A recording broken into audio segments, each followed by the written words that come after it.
Eduardo sempre acreditou que existiam fronteiras claras entre o que era certo e o que deveria ser evitado. No ambiente de trabalho, essas linhas pareciam ainda mais nítidas, quase inquestionáveis. Era um espaço regido por regras silenciosas, onde postura, distância e controle definiam tudo. Clara, por outro lado, tinha uma forma diferente de perceber o mundo. Observava mais do que falava, sentia mais do que demonstrava. Sua presença era discreta, mas carregava uma intensidade difícil de explicar. Não chamava a atenção de imediato, mas permanecia na mente de quem a notava. Eles começaram como qualquer outro par de colegas. Conversas breves, trocas de informações, interações objetivas, nada que sugerisse qualquer tipo de desvio. Tudo seguia dentro do esperado, dentro do seguro, mas havia algo nos olhares. Era sutil no início, 1 segundo a mais de contato visual, um leve atraso ao desviar os olhos. Pequenos sinais que poderiam ser ignorados facilmente, mas que aos poucos começaram a se repetir com frequência desconfortável. Eduardo percebeu, primeiro, não como um desejo claro, mas como uma inquietação, algo fora do lugar, uma quebra mínima na normalidade que ele tanto valorizava. Tentou ignorar, racionalizar, manter distância. Clara também percebeu. Não tentou nomear o que sentia, mas reconheceu a mudança. O ambiente continuava o mesmo.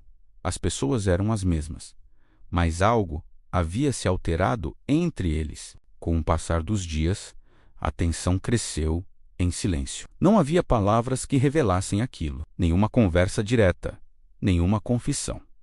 Apenas gestos pequenos, quase imperceptíveis. Um encontro no corredor que demorava um pouco mais do que o necessário. Uma troca de documentos que envolvia um toque rápido demais para ser totalmente profissional. Nada era explícito, e talvez por isso fosse tão intenso. Eduardo passou a evitar situações em que pudessem ficar sozinhos.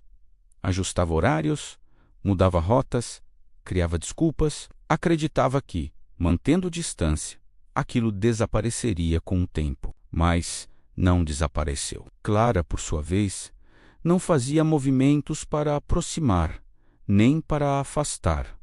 Apenas permanecia. E essa neutralidade, quase serena, tornava tudo ainda mais difícil para ele. Havia momentos em que o silêncio entre os dois parecia mais cheio do que qualquer conversa, como se existisse uma linguagem própria, construída apenas por presença e ausência. Em uma tarde comum, ficaram presos em uma sala de reunião após um problema técnico na porta. Não havia perigo real, apenas um atraso inconveniente. Ainda assim, o espaço fechado tornou impossível ignorar o que vinha sendo evitado. O ar parecia diferente ali dentro. Eduardo tentou manter a postura habitual, focando em tarefas irrelevantes, mexendo em papéis, evitando contato visual. Clara observava com calma, como se não houvesse necessidade de fugir. O tempo passou devagar, e naquele intervalo forçado, algo mudou.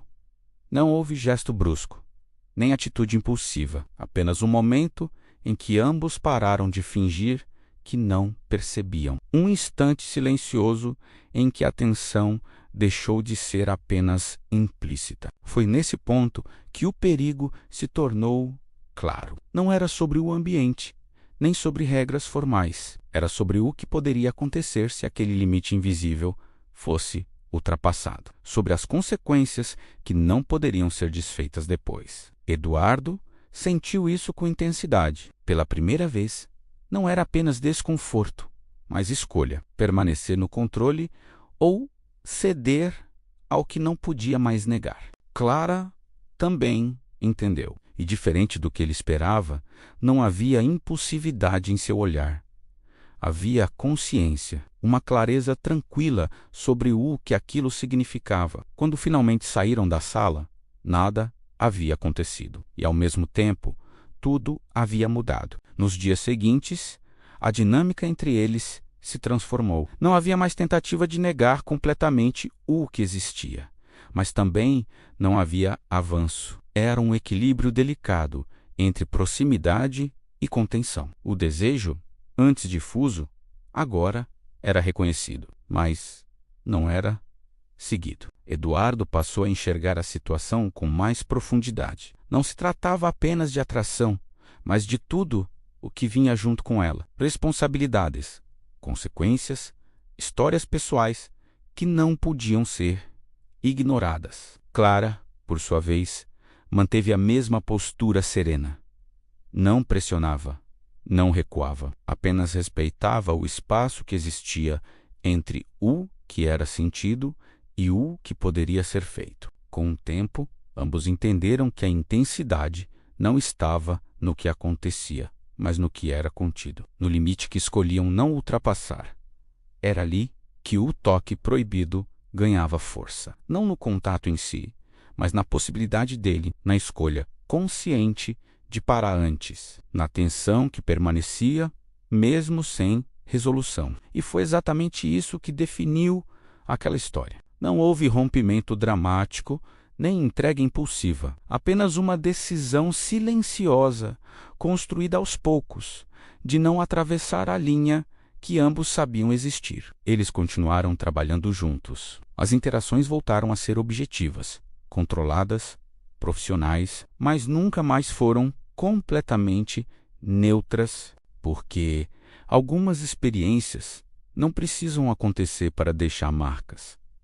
Basta chegar perto o suficiente. Eduardo entendeu que nem todo desejo deve ser seguido, que há forças que, quando respeitadas, revelam mais sobre quem somos do que quando simplesmente cedemos a elas. Clara compreendeu que intensidade não depende de ação, que há sentimentos que existem plenamente, mesmo quando não se concretizam. E, no fim, ambos carregaram aquilo como uma memória silenciosa, não de algo que viveram, mas de algo que escolheram não viver, porque às vezes o verdadeiro limite não está no que é proibido. Está no que somos capazes de evitar, mesmo quando queremos